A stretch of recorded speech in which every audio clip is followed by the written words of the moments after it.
오늘은 마태복음 강해 설교 146번째 시간입니다. 마음이 청결한 자는이란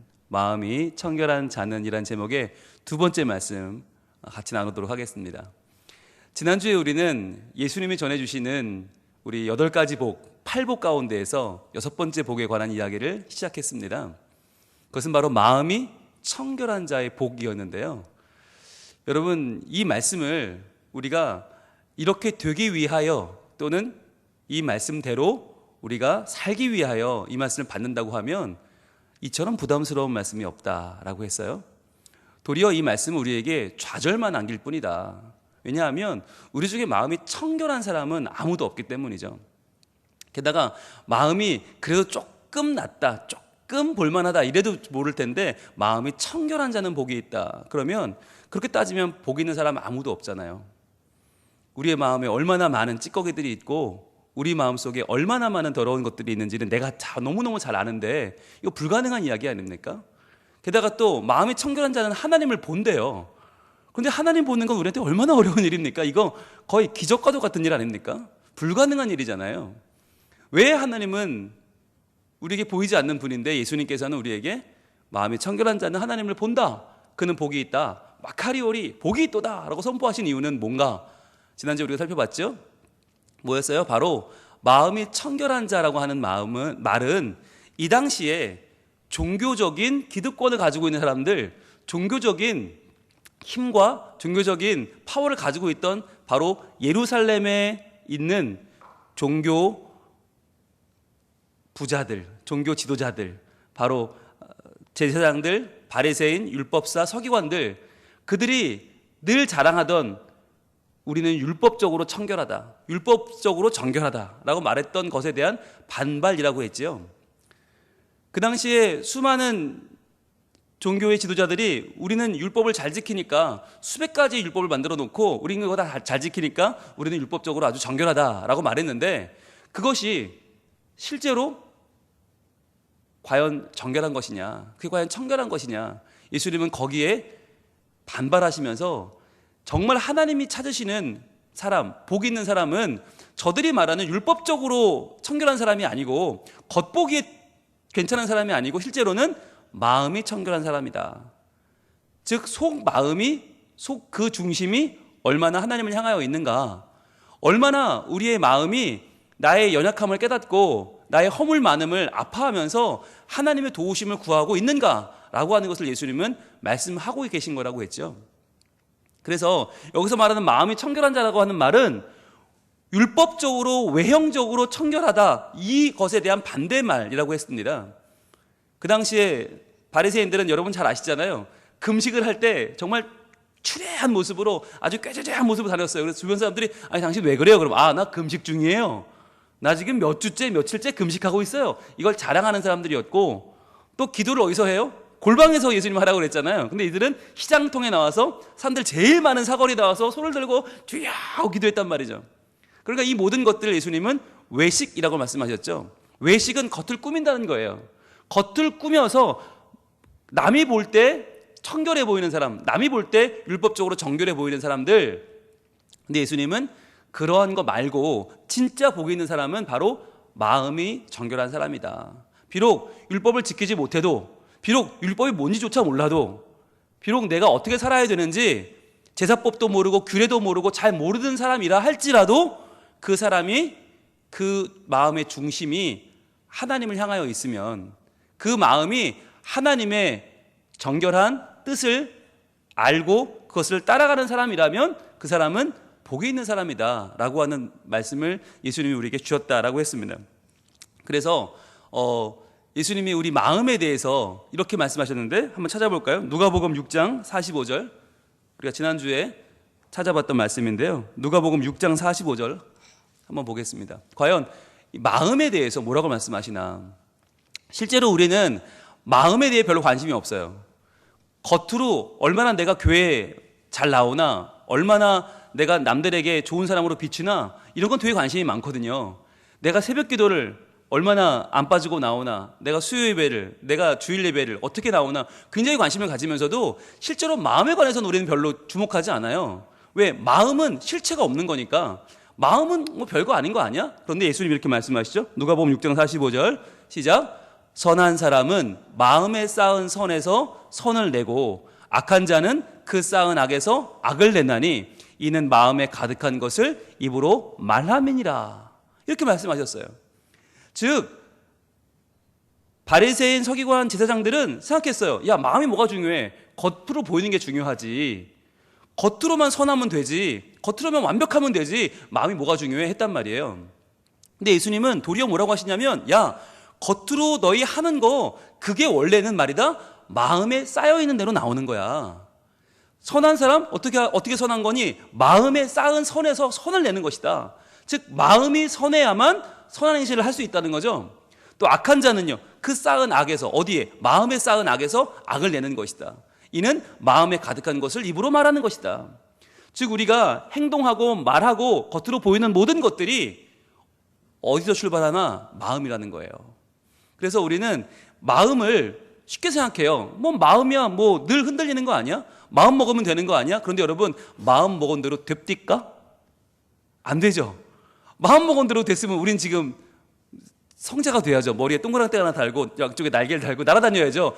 아니잖아요. 그렇게 못해요. 왜요? 마음은 먹는데 안 돼요. 왜 그럴까요? 우리의 마음이 마음 먹은 대로 되지 않기 때문이죠. 우리의 마음이 뭐라고 그랬어요? 지난주에? 우리 마음이 지정의가 다 함께 포괄적으로 역사하는 전인격적인 나가 바로 마음이라고 했습니다. 그러니까 마음은 참 별것 아닌 것 같지만 마음이 모든 것이에요. 마음이 전부예요. 그래서 여러분 살아가면서 우리가 제일 죄 중에 제일 센 죄, 제일 심한 죄, 도저히 용서가 안 되는 죄가 있어요. 그게 괘씸죄예요. 괘씸죄가 뭐냐면 법으로는 문제가 없어요. 법으로는 하나도 죄가 아닌데 내 기분이 나빠. 내 마음에 안 들어. 그럼 이게 괘씸죄 아니에요. 내 마음에 안 들어. 이거 아무것도 아닌 것 같은데 여러분 내 마음에 안 들면 얼마나 불편한데요. 그때부터는 하나도 마음에 드는 게 없어요. 마음에 드는 게 없으면 어떻게 해요? 그 사람과는 일을 할 수가 없죠. 마음에 안 들면 그 일을 내가 도저히 끝까지 할 수가 없어요. 왜? 마음이 그만큼 중요한 거예요. 마음이 지정의, 알고 느끼고 깨닫고 행하는 모두가 다 마음에 걸리거든요. 그래서 예수님 지금 말씀하시는 거예요. 이 카르디아라고 하는, 헬라어 카르디아가 마음인데 이 카르디아는 실제로는 뭐냐면 이건 집이다. 집인데 어떤 집이냐? 카르디아가 히브리어로는 레브라고 했죠. 레브는 심장인데 심장이 계속 뛰잖아요. 심장이 계속 뛰면서 뭘 해요? 우리 몸에 피를 공급하죠. 그런데 이 심장이 계속 뛰면서 뭘 하냐면 계속적으로 연구하고 우리를 발전시킨다는 거예요.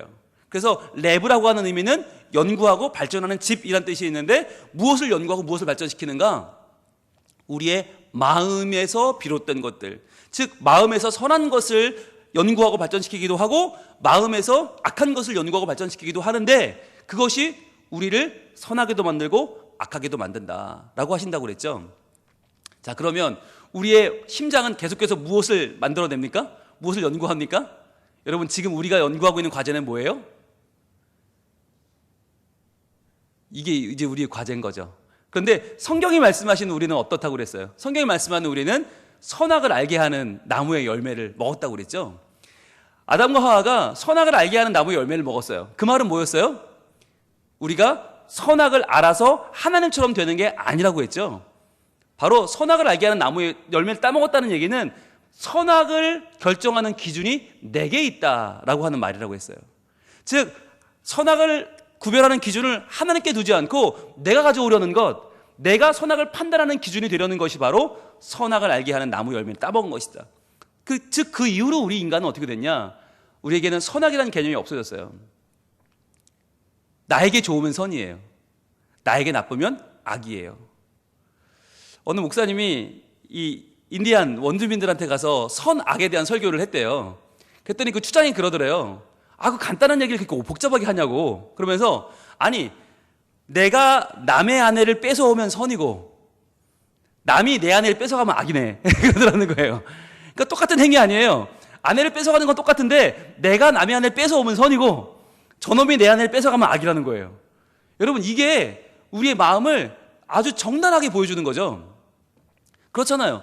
우리 돈 많이 버는 거 얼마나 좋아해요. 그런데 내가 돈을 많이 벌으면 누군가는 돈을 잃어버리는 거 아니에요. 그런데 남이 돈을 잃고 내가 벌면 선이고, 내가 잃어버리고 남이 벌면 이건 악이잖아요. 기준이 뭐예요? 나죠. 모든 것의 기준이 내가 된 거죠. 그래서 우리 교회가 잘 되는 거, 우리 나라가 잘 되는 거, 우리 민족이 잘 되는 거 상관없는 거예요.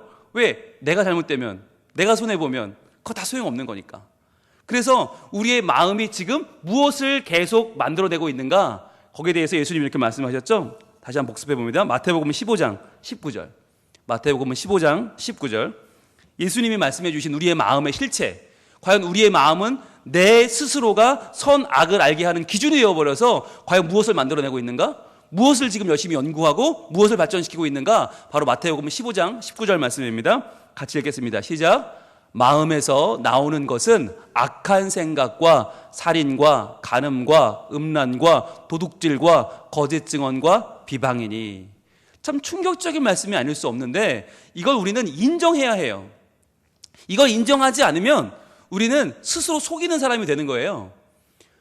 기준이 내가 되어버렸기 때문에, 선악의 기준이 내가 되어버렸기 때문에 이제 우리의 마음에 나오는 것은 악한 생각, 즉 남은 어찌든 관계없고 나만 잘 되면 된다는 이 악한 생각, 그리고 살인, 간음, 음란, 도둑질, 거짓 증언, 비방, 이 정말 악한 것 종합 선물 세트가 우리에게 우리 마음속에 담겨 있고, 이 마음이 그것을 연구하고 있고, 이 마음이 우리를 그러한 삶으로 이끌어가고 있다라고 하는 것이에요. 그래서 왜 세상이 이 모양이 되었는가? 그것은 남 탓이 아니고 세상 탓이 아니고 사회 탓이 아니에요. 이건 나라와 민족 탓이 아니에요. 이건 정부 탓이 아니에요. 이건 내 마음의 문제라는 거예요.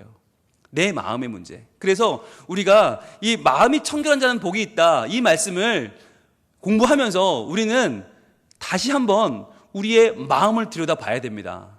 그래서 마음의 실체를 보고 과연 이 마음을 유심히 보시는 하나님의 시선, 하나님의 눈을 먼저 우리가 볼 수 있어야, 그래야 그동안 무시해오던 우리의 마음을 일깨울 수 있고요. 그동안 남들이 보이는 겉모습은 그렇게 신경 쓰면서, 그렇게 거울 앞에 서서는 열심히 우리를 꾸미면서 화장하고 열심히 옷 입고 그렇게 열심히 우리를 신경 쓰면서 과연 내 마음은 얼마나 들여다봤는가? 과연 내 마음이 무엇으로 채워지고 있는지, 내 마음이 어디로 가고 있는지, 내 마음이 지금 어떻게 무엇을 향해서 무엇을 목적으로 가고 있는지는 놓치고 있던 우리의 마음을 다시 한번 살펴봐야 한다는 것입니다. 그래서 이제 오늘은 이 마음에 대해서 우리가 조금 더 알아볼 거예요. 여러분, 우리가 성경을 읽으면서 믿음이라고 하는 것에 굉장히 관심을 많이 가져요. 믿음이 뭐냐? 근데 여러분, 믿음이 뭐예요? 믿음이 우리 몸 분해하면 나와요? 어디 이렇게 수박 잘 익었나 알아보듯이 이렇게 세모로 이렇게 삼각형으로 열어보면 빨갛네, 잘 익었네 하잖아요. 여러분, 우리 어디를 쪼개야 그 믿음이 나오는 거예요? 어디에 있어요, 믿음은? 여러분, 이게 굉장히 애매하죠. 또 우리는 성경을 읽을 때 주목하는 게 지혜예요. 지혜. 나 지혜로운 사람 되고 싶어. 그럼 지혜는 어디 있는 거예요? 용기. 나 용기가 있는 사람 되고 싶어. 용기는 어디 있는 거예요? 여러분, 우리를 절단을 해야 거기서 우리의 믿음과 우리의 지혜와 우리 용기가 나오는 겁니까? 이게 다 실은 어디냐면 다 마음에 있는 거예요. 이게 다 우리 마음이에요. 그러니까 여러분들, 마음을 놓으시면 안 돼요. 마음을 놓고 마음을 신경 안 쓰고 내가 다른 지혜, 다른 믿음, 다른 용기를 찾으시면 안 돼요. 우리가 다시 한번 내 마음을 돌아보고 내 마음을 돌봐야 돼요. 마음을 케어하셔야 돼요. 오늘날 얼마나 많은 사람들이 마음의 병에 걸려 있습니까? 얼마나 많은 사람들이 지금 열등감에 빠져 있고 또는 우월감에 빠져 있고, 얼마나 많은 사람들이 그 마음에 우울증을 겪고 있고, 얼마나 많은 사람들이 그 마음을 통제할 수 없어서 지금 힘들어하고 있습니까? 여러분, 이게 심각한 문제잖아요. 왜 이렇게 됐냐면 우리가 다른 사람들에게 너무 신경 쓰느라, 내 외형, 내 직업, 내 직분, 내 사회적 지위에 너무 신경 쓰느라 내 마음을 너무 외롭게 만들었어요. 내 마음을 너무 방치했어요. 그래서 지금 이제 내 마음이 다시 화를 내고 있는 거예요. 우리의 몸은 참 그래도 건강해야 된다고 운동도 하고 뭐 여러분 뷰티 샵도 가시고 막 가꾸잖아요. 그런데 마음은 너무 방치돼서 지금 우리의 마음밭이 너무 많이 황폐화되어 있다는 거죠. 그래서 성경은 계속해서 지금까지 뭘 말씀하시냐면 마음에 대해서 말씀을 하셔요. 그래서 오늘 우리가 뭐를 볼 거냐면 열왕기상 3장을 한번 가보겠습니다. 열왕기상 3장. 자, 열왕기상 3장에는 어떤 이야기가 나오냐면 여러분 아주 좋아하시는 이야기인데 솔로몬의 1000번째 이야기입니다. 솔로몬의 1000번째. 자, 솔로몬이 왕이 되어서 기브온 산당에 가서 1000마리의 양으로 소로 하나님께 번제를 드려요. 어마어마한 규모의 번제를 드렸죠. 자, 1000번제를 드린 날 하나님이 꿈에 나타나셔요. 그래서 우리 열왕기상 3장 구약 518쪽에 보시면 514쪽에 보시면 열왕기상 3장에 나오는데 5절 한번 보겠습니다. 열왕기상 3장 5절에 그날 1000번제를 하나님께 너무너무 정성껏 잘 드린 날 그날 이런 일이 벌어집니다. 5절 시작. 기브온에서 밤에 여호와께서 솔로몬의 꿈에 나타나시니라. 하나님이 이르시되 내가 내게 무엇을 줄고 너는 구하라. 너무너무 유명한 이야기죠. 솔로몬에게 하나님께서 나타나셔서 꿈에 나타나셔서 너 뭘 필요로 하냐? 내가 다 주마. 너 뭘 구하든지 내가 주겠다 그러셨어요. 여러분 뭘 구했다고 알고 계세요? 크게 말씀하셔도 돼요. 네, 틀리면 어때요? 예, 틀린 줄 알면 되는 거지, 그죠? 네, 지혜를 우리는 구했다고 알고 있잖아요. 지혜를 달라고 그랬다고. 과연 지혜일까? 예, 여러분 확인해 보셨어요? 예, 그 얘기를 듣고 한번 확인해 보셨어요? 네, 오늘 확인할 겁니다. 괜찮습니다. 예, 뭐 그렇게 아는 게 뭐가 잘못이에요? 일단 아는 건 여러분 모르는 것보단 나은 거 아니겠어요? 그런데 중요한 건 바르게 아는 게 중요하죠. 자, 그러면 무엇을 줄고 했더니 먼저 6절에 보시면 솔로몬이 이렇게 대답을 해요. 대답을 뭐라고 하냐면 솔로몬이 이르되 구하기 전에 이렇게 먼저 서론을 얘기합니다. 주의 종 내 아버지 다윗이 성실과 공의와 정직한 마음으로 주와 함께 주 앞에서 행함으로 주께서 그에게 큰 은혜를 베푸셨고 주께서 또 그를 위하여 이 큰 은혜를 항상 주사 오늘과 같이 그의 자리에 앉을 아들을 그에게 주셨나이다. 이 말이 뭐냐면 제가 구하기 전에 먼저 하나님께 감사하는 거죠. 참 좋은 자세죠. 솔로몬은 아이고 뭐 준다고 그러니까 그럼 냅다 뭘 주세요가 아니라 먼저 말씀드리기를 이렇게 좋은 날이 온 것은 바로 저희 아버지 다윗 때부터 하나님 앞에서 하나님을 잘 섬겨왔기 때문에 저에게 이런 기회가 왔군요. 감사합니다. 그런데 뭐라고 말하냐면 다윗이 무엇으로 하나님 앞에 섰냐면 성실과 공의와 정직한 마음으로예요. 즉 마음으로 섰어요. 마음으로 섰는데 어떤 마음이었냐? 성실한 마음과 공의의 마음과 정직한 마음. 이 세 가지 마음으로 항상 하나님 앞에 서 있었다는 말이에요. 주와 함께 주 앞에서 행했다. 항상 주님 앞에 있었고 주님과 함께 행했는데 무엇으로? 성실한 마음으로. 즉 하나님의 성실을 닮아가려는 마음으로 또 공의로운 마음으로 늘 하나님의 의를 실행하고 그 의로운 삶을 살려고 했고 또 정직한 마음으로 부정하지 않고 남을 속이지 않고 깨끗한 마음으로 살려고 노력했단 말이에요. 자, 그랬기 때문에 오늘날이 왔습니다. 자, 여러분 이게 서론이에요. 즉 우리 아버지 다윗이 이러이러한 마음으로 주님 앞에 서 있었기 때문에 이제 구합니다. 9절입니다. 과연 확인하러 갑니다. 여러분이 말한 지혜는 정답일까요? 아닐까요? 자, 9절 시작. 누가 주의 이 많은 백성을 재판할 수 있사오리이까 듣는 마음을 종에게 주사 주의 백성을 재판하여 선악을 분별하게 하옵소서. 자, 뭘 달라고 그랬어요? 지혜 달라고 그랬어요? 네? 네, 지혜가 아니라 듣는 마음이에요. 듣는 마음. 그럼 우리는 왜 지혜라고 알고 있을까요? 네? 왜 지혜라고 알고 있어요? 이게요, 개역 성경, 우리가 지금 쓰는 개역 개정 전에 버전, 개역 성경에는 지혜로운 마음이라고 했어요. 지혜로운 마음을 주사 그랬거든요.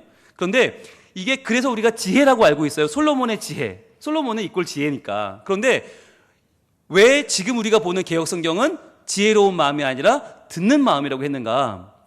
원어 때문이에요. 원어에 여기서 듣는이라고 표현된 이 말이 쏴마으거든요. 쏴마으는 뭐냐면 듣다라는 얘기예요. 그러니까 원어대로 하면 듣는 마음이 맞아요. 듣다, 쏴마으는 듣다, 이해하다, 순종하다 이거든요. 즉 듣고 순종하는 마음이 듣는 마음이에요. 듣는 마음. 마음은 물론 내부고. 그러니까 우리의 심장이 하나님께 듣고 하나님의 말씀을 이해하고 그 말씀대로 순종하는 심장을 갖게 해주세요. 이게 솔로몬이 구한 거예요. 그런데 그것을 그 전에 개역 성경은 의역을 했어요. 그러니까 듣는 마음이 직역이라면 그것을 의역을 해서 아니 우리가 하나님 말씀을 듣고 이해하고 순종하면 그게 지혜가 아닐까. 그래서 개역에서는 이전 버전에서는 지혜라고 번역을 했었어요. 그래서 여러분이 어렸을 때 교회학교 다닐 때는 지혜라고 배우신 거예요. 그래서 여러분 잘못 배운 거 아니에요. 잘 배우셨어요. 그런데 뭐냐면 성경을 번역하는 학자들이 이거 원래의 뜻을 밝히자라고 한 거죠. 그러니까 지혜라는 건 너무 많이 갔다. 이거는 의역이 뜻을 살리다 보니까 너무 많이 갔고 원래 뜻은 뭐냐? 듣는 마음인 거예요. 즉 하나님이 지금 가장 솔로몬에게 주고 싶어 하시는 게 뭘까? 그것을 알고 솔로몬이 구한 건 뭘까? 마음이었던 거예요. 마음은 마음인데 어떤 마음? 듣는 마음. 그래서 솔로몬은 우리가 아는 것처럼 지혜를 구한 것이 아니라 듣는 마음을 구했다. 즉 지혜롭게 사는 방법이 뭐냐? 내가 지혜가 많아서 그건 이렇게 하면 되고 저건 저렇게 하면 되고 내가 판단하는 게 아니라 어떻게 해요? 하나님께 듣는 거예요. 하나님께 들어서 하나님의 말씀을 잘 듣고 잘 이해해서 잘 순종하는 마음을 갖는 것. 이 마음이 지혜보다 더 훌륭하다는 거죠. 이 마음이 지혜보다 더 낫다는 거예요. 이게 왜 중요하냐면 바로 이어질 때 듣는 마음을 종에게 주사 뭐라고 했어요? 주의 백성을 재판하여 선악을 분별하게 하옵소서. 여러분 이 말이 무엇을 회복시켜달라는 말일까요? 선악의 기준이 내가 되어버린 이 부패한 마음을 회복시켜달라는 기도인 거예요. 주님, 내 선조인 아담과 하와가 선악을 알게 하는 나무 열매를 따먹은 뒤로 우리의 마음은 부패해서 모든 선악의 기준이 내가 되어버렸습니다. 주님, 이제 이 선악을 내 마음대로 판단하려는 마음을 내어놓고 온전히 선악을 분별하게 하옵소서. 이 말은 선악의 기준인 하나님을 다시 한번 내가 알기 원합니다. 다시 모시기 원합니다. 그분이 나의 기준이 되어주시길 원합니다. 라고 하는 말이죠. 그래서 솔로몬이 훌륭했던 거예요. 여러분, 우리에게 제일 필요한 게 뭡니까?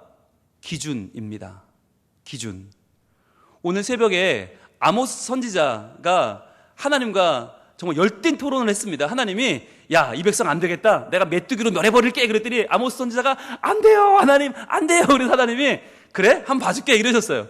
그런데 그 다음은 또 죄를 저으니까 하나님이 야, 불로 심판해야겠다. 그랬더니 아모스가 안 돼요. 안 돼요. 그랬더니 하나님이 그래 그럼 한번 봐줄게. 두 번이나 마음을 돌이키셨어요. 그런데 세 번째는 바로 심판을 선언하셨는데 왜 그랬나? 다림줄을 가지고 오신 거예요. 다림줄을 가지고 저 옥상에 올라가서 다림줄을 내리면 딱 이 건물에 수직이 되어 있는가가 보여요. 수직과 수평이 보여요. 그런데 이 건물이 딱 바르게 서 있으면 수직과 수평이 맞으면 이 건물이 서 있어도 되지만 이렇게 안 맞으면 어떻게 될까요? 기울어져 있으면 어떻게 될까요? 그러면 이 건물은 사람이 들어갔다가 건물이 무너지면 사람도 죽겠죠. 그러니까 어떻게 해야 돼요? 이 건물은 무너뜨리고 다시 지어야 되는 거예요. 하나님이 다림줄을 딱 내려보니까 이게 수평이 안 맞아. 수직이 안 맞아. 그러니까 어떻게 해요? 심판을 선언하시는 거죠. 기울어 있기 때문에 이것은 무너뜨리고 다시 지어야 된다. 아모스가 할 말이 없는 거예요. 그래서 할 수 없네요. 그 장면이 오늘 새벽에 봤잖아요. 즉 하나님이 우리에게 주시는 가장 중요한 거, 아니 심판도 하나님이 마음을 돌이키실 때가 있다니까요. 더 중요한 게 뭐냐? 기준이에요. 삶의 기준, 삶을 분별하는 기준, 선악을 분별하는 기준, 다림줄. 이 다림줄이 지금 우리에게 제대로 되어 있는가? 그런데 솔로몬은 고백하는 거예요. 주님, 제 마음에는 기준점이 없습니다.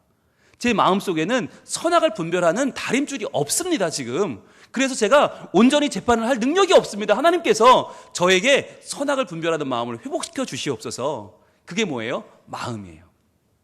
이 마음을 구한 거죠. 자, 마음을 구했더니 정말 중요한 말씀이 10절에 나와요. 여러분, 이렇게 구했는데 10절에 뭐라고 말씀하시나? 같이 읽습니다. 시작. 솔로몬이 이것을 구하매 그 말씀이 주의 마음에 든지라. 또 마음이에요. 이렇게 하나님께 구하고 하나님이 대답하고 하나님이 주시는 모든 것들 가운데 핵심은 뭐냐? 마음이에요. 그런데 이 마음이 중요한데 원어에는 마음이 레브가 아니에요. 우리가 알고 있는 심장, 레브가 이 마음이 아니라 뭐가 있냐면 원어에는 눈이라고 되어 있어요. 눈, 우리의 눈. 하나님이 그를 볼 때 그가 한 그 말씀이 주의 눈에 들었다는 거예요. 눈에. 무슨 말일까요? 눈에 들었다. 왜 마음을 눈이라고 표현했을까요? 왜 눈을 마음이라고 번역했을까요? 여러분, 히브리 사람들의 사고는요, 어떻게 되어 있냐면 우리의 모든 몸과 우리의 모든 내면은 연결되어 있다고 생각했어요. 그래서 각자 떨어진 게 아니라 다 연결되어 있다고 생각했는데, 히브리 사고에서 손은 어디랑 연결되어 있을까요? 손은 발과 연결되어 있습니다. 그래서 발로 찾아가서 손으로 잡아요. 그죠? 손이 가리키면 발이 따라가요. 손과 발이 연결되어 있어요. 자, 그러면 입은 어디랑 연결되어 있을까요? 입은 귀랑 연결되어 있죠. 그죠? 입이 말하면 귀가 듣죠. 예, 입이 말하면 귀가 들어요. 입과 귀가 연결되어 있어요. 그러면 눈은 어디랑 연결되어 있을까요? 눈은 이게 마음이에요. 그래요. 할렐루야. 예, 이게 레브예요. 심장과 연결되어 있는 거예요. 심장하고. 눈은 심장이에요. 눈과 심장이 연결되어 있다는 건 뭐냐면, 눈이 보는 것, 우리가 보면서 어떻게 판단하고 이해하고 기억하고 눈이 바라보는 것이, 즉 심장이 반응한다는 거예요. 그게 히브리 사고의 아주 중요한 포인트입니다. 손은 발과, 귀는 입과, 눈은 심장과 연결되어 있다. 그래서 우리의 눈이 무엇을 바라보느냐가 그만큼 중요하다는 거예요. 우리가 세상에 있는 명품백을 계속 바라보면 그 명품백은 우리에게 말을 걸기 시작합니다. 네, 불행하지? 힘들지? 세상살기 괴롭지? 왜 그런지 알아? 내가 없기 때문이야. 나를 품에 안는 순간 너에게는 행복이 찾아오고 너의 슬픔은 지워진단다. 자, 어서 빨리 가서 대출을 받아와. 그리고 나를 사. 나를 품에 안으면 너의 모든 슬픔은 사라져. 라고 말을 걸어요. 여러분, 이런 경험이 없으신 분들은 정말 명품에 한번 여러분 시선을 빼앗기지 못했던 사람이에요. 정말 불쌍하신 분들이에요. 자, 저 마음을 빼앗기면 정말 이런 말을 건다니까요. 여러분, 남자분들은 전자제품에 이런 마음들을 빼앗길 때가 있습니다. 가끔 너무너무 사고 싶은 전자제품이 있는데 아내에게 말했다가는 정말 그날 집에 못 들어갈 것 같은 그런 최신형 휴대폰이라든지 최신형 블루투스 이어폰, 뭐 최신형 오디오 이런 거 보시면 마음이 흔들리잖아요. 어떤 낚시하는 분들은 수천만 원짜리 낚시 세트가 있대요. 근데 그거 바라보면 말을 걸어온답니다. 네가 고기를 못 낚는 이유는 나 때문이야. 내가 없어서 그래. 이러면 말을 건대요. 그 말을 정말 이겨낼 수가 없다는 거예요. 그래서 그날부터는 잠을 자도 떠오르고 그 낚싯대 세트가 떠오르고, 그래서 결국 살게 될 때까지 그걸 마음을 빼앗긴다는 거죠. 뭐냐면 우리말에도 견물생심이다. 굉장히 정확한 말인 거예요. 보는 대로 우리는 마음을 빼앗겨버려요. 보면 마음이 움직여요. 이게 중요한데, 그래서 세상을 살아가면서 우리가 우리의 마음을 어디에 둘까는, 이거는 우리가 선택할 수 없는 일이죠. 마음을 어떻게 하겠어요? 그런데 뭘 선택할 수 있어요? 눈은 선택할 수 있습니다. 무엇을 보느냐, 그것도 무엇을 유심히 보느냐, 무엇에게 우리의 시선을 빼앗기느냐, 이거는 굉장히 중요한 문제예요. 그래서 성경에는 항상 우리의 마음과 눈을 연결시킵니다. 여기서 우리 힌트를 얻을 수 있죠. 그럼 마음이 청결한 사람, 우리로서는 불가능한 일이지만 그래도 주님 말씀하시면 우리가 겉사람 아니고 속사람이라도 하나님을 따라서 살아야 될 텐데 어떻게 살아가야 될까요? 우리의 눈에 힌트가 있는 거예요. 눈. 마음은 어찌할 수 없지만 눈을 우리가 바르게 관리하면서 우리의 시선을 잘 관리하면 마음이 새로워질 수 있다는 거죠. 그래서 주님 이렇게 말씀하셨습니다. 마태복음 6장으로 갑니다. 마태복음 6장 22절부터 아주 정확하게 말씀을 해주셨어요. 어떻게 하면 우리의 마음을 지킬 것인가? 마태복음 6장 22절 말씀. 자, 같이 읽습니다. 시작. 눈은 몸의 등불이니 그러므로 내 눈이 성하면 온몸이 밝을 것이요. 그랬어요. 자, 눈은 몸의 등불이다. 이게 그만큼 우리 눈이 몸에 중요한데, 내 눈이 성하면 온몸이 밝을 것이다. 여러분, 성하면이라고 하는데 숫자가 써 있죠. 성하면이라는 데 숫자가 써 있고 아래로 내려가면 뭐라고 되어 있어요? 순전하면이라고 되어 있어요. 즉 눈이 순전하다, 눈이 성하다는 말이 뭐냐면 영어로 보니까 원 포커싱이에요. 원 포커싱. 즉 초점이 하나면, 초점이 하나로 눈이 맞아지면, 초점이 잘 맞는 눈은 온몸이 밝아진다. 온몸이 밝다. 그러면 반대는 뭘까요? 23절이죠. 눈이 나쁘면 온몸이 어두울 것이니 그러므로 내게 있는 빛이 어두우면 그 어둠이 얼마나 더 하겠느냐. 여기서 말한 눈이 나쁘면, 이 말의 영어 표현이 뭐냐면 더블 포커싱이에요. 즉 두 개의 초점이 맞춰지면, 즉 하나의 초점이 아니라 두 개로 초점이 맞춰지면 어떻게 될까요? 이것을 보니까 복시라고 하던데, 복시, 사물이 겹쳐 보이는 거예요. 명확하게 보이지를 않아요. 복시는 눈이 이렇게 초점이 두 개라서 굉장히 어지럽겠죠. 난시가 찾아오겠죠. 그렇게 되면 몸이 어두워진다. 이 말이 뭐냐면 바로 우리의 시선이죠. 우리의 시선이 하나님이라고 하는 한 분에게, 예수 그리스도, 우리의 마음의 주인이신, 우리 믿음의 주인이신 예수님께 맞춰져 있으면, 우리 눈이 좋으면, 눈이 순전하면 온몸이 밝은데, 반면에 우리의 시선이 나뉘어지면, 우리의 마음이 둘로 갈라지면 그때부터는 온몸이 어두워진다는 거예요. 온몸이 어두워져서, 그러므로 내게 있는 빛이 어두우면 그 어둠이 얼마나 더하겠느냐, 이건 방법이 없다는 거죠. 즉 우리의 시선을 하나님께 맞출 거냐, 세상에 맞출 거냐. 자, 이 이야기의 결론은 24절입니다. 24절 같이 있습니다. 시작. 한 사람이 두 주인을 섬기지 못할 것이니 혹 이를 미워하고 저를 사랑하거나 혹 이를 중히 여기고 저를 경히 여김이라. 너희가 하나님과 재물을 겸하여 섬기지 못하느니라 그랬어요. 즉 우리의 눈이 한 포커싱, 한 초점을 맞춘다는 건 뭐냐면 하나님만 섬기든지 아니면 재물만 섬겨야 되는 거예요. 결정하라는 거예요. 그런데 우리는 하나님도 섬기고 재물도 섬기잖아요. 그렇잖아요. 그러다 보니까 하나님도 중요하고 재물도 중요하다 보니까 결국은 두 개의 초점에 대해서 복시가 돼서 난시가 찾아오고 어지러워지고 삶이 온전치 않고 어두워진다라고 하는 말씀을 하시는 거죠. 근데 여러분, 여기서 제가 놀라운 걸 하나 찾아냈어요. 뭐냐면 여기서 말하는 재물이란 말이 원어로 보니까 맘모나스거든요. 맘모나스고 여기서 이제 영어의 맘몬이라고 하는 물질 맘몬이 나왔고, 물질주의, 맘모니즘이 여기서 나왔는데, 여기는 우리가 다 아는 건데 이 맘몬하고 어원과 어근이 똑같은 말이 있더라고요. 이 맘모나스라고 하는 재물과 어근과 어원이 똑같은 말이 있더라고요. 그걸 찾았는데 뭔지 아세요? 저도 처음 알았어요. 아멘이에요. 아멘. 아멘이 무슨 뜻이죠? 진실로 그러합니다 하잖아요. 진실로 그러합니다. 저도 그렇습니다. 신뢰합니다. 믿습니다. 신뢰합니다. 이게 아멘이거든요. 근데 이 아멘과 맘모나스가, 맘몬이 똑같은 어원과 어근을 가지고 있어요. 왜 그럴까요? 어떻게 우리가 믿는 신앙의 핵심인 아멘과 전혀 다른 물질인 맘몬이 어원과 어근이 같을 수 있을까요? 왜 그럴까요? 충격적인 사실은 뭐냐? 이날 이때까지 우리의 아멘이 맘몬이었다는 거예요. 그대로부터 인간이 가장 신뢰하고 가장 추구하고 가장 찾고 믿고 의지했던 것이 뭐냐? 맘몬이었다는 거예요. 그래서 인간의 가장 큰 아멘이 맘몬이었다는 거죠. 그래서 이 두 개의 단어가 어원과 어근이 같다는 거예요. 저는 이걸 발견하고 소름이 끼쳤어요. 우리는 매번 아멘 하면서 나의 아멘이 하나님을 향한 아멘이라고 자신하고 있는데, 실제로 인류의 역사가 찾아왔던 아멘은, 수많은 아멘이 맘몬이었다는 거예요. 즉 무슨 말이냐면 나에게 유익한 것만 아멘했다는 거죠. 나에게 돈이 되고 나에게 플러스 되는 거, 나에게 뭔가 생기는 것만 아멘해왔다는 거고, 그렇지 않으면 노멘이었던 거죠. 아멘하지 않았던 수많은 말씀들은 다 뭐였냐? 우리의 마음을 청결하게 하는 말씀에는 우리가 그동안 아멘하지 않았다는 거예요.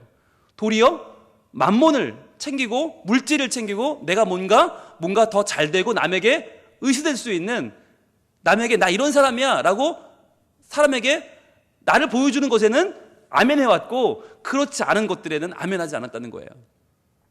저는 정말 우리의 아멘이 정말 마음이 청결한 자, 오늘 주님 말씀하시는 복 있는 자, 오늘 우리의 표현대로 하면 눈이 성한 자, 초점이 맞아진 자, 즉 우리의 시선을 하나님께로 온전히 드리는 자로 살지 않으면 우리가 열심히 아멘하는 것들이 결국은 다 하나님이 아닌 맘몬, 물질에게 나는 물질을 섬기는 자입니다라고 고백하는 것밖에 안 되는구나.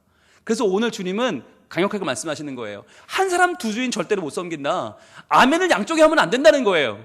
혹 이를 미워하고 저를 사랑하거나 이를 중히 여기고 저를 경히 여기게 되는데 하나님과 재물을 겸하여 섬기지 못한다. 우리가 하나님을 믿기 때문에 내게도 유익하고 재물도 많아지고 나도 으스대고 나도 뭔가 잘 되고 우리는 원하지만 그런 길은 없다는 거예요. 정해라. 어디냐? 하나님이냐? 물질이냐? 선악을 분별하는 기준이 너에게 있느냐? 하나님에게 있느냐? 결정해야 한다는 거죠. 그것은 바로 우리의 시선, 우리가 어디를 바라보느냐 하는 것입니다. 우리가 무엇을 바라보는가에 따라서 우리가 살아가는 삶의 질이 결정되고 우리의 마음이 구하는 바가 결정되고 우리가 어디에 아멘하는가. 과연 나는 만몬에게 아멘하는 수준을 뛰어넘을 수 있는가. 고대로부터 모든 인간들은 물질에 아멘해 왔는데 우리는 과연 어디에 아멘하고 있는가. 우리의 아멘은 정말 하나님을 섬기기 위한 아멘인가 한번 돌아보기를 바라고, 그러한 마음의 변화를 이 시간 우리의 시선의 변화를 통해서 가져오기를 원하고, 그렇게 하나님께 복을 받는 하나님의 은혜의 시선, 내게로부터 눈을 들어서 주를 바라보기 시작할 때 정말 달라지는 우리의 마음의 변화, 새롭게 시작하는 우리의 신앙이, 우리의 믿음 생활이 다시 한번 여기서부터 출발할 수 있기를 원합니다. 이 시간에 우리가 찬양할 때 하나님, 지금까지 나는 나의 유익에 아멘해왔고 겉보기에 청결하고 겉보기에 정결하고 겉보기에 신앙 좋아 보이는 것들에 아멘해왔는데 이제 내가 주님 찾으시는 우리 마음의 청결함, 마음의 정결함, 마음으로 주님을 따라가는 믿음의 시선을 회복할 수 있도록 도와주옵소서. 그래서 모든 시선을 주님께 드리고 살아계신 하나님을 느낄 때 내 삶은 주의 역사가 되고 하나님이 일하기 시작하시는 놀라운 일들이 내 삶 가운데 일어나게 하여 주옵소서. 하나님, 나를 변화시켜 주시고 하나님 자녀로 온전한 믿음의 마음 가지고 살게 하여 주시옵소서. 기도하는 마음으로 이 찬양을 드리겠습니다.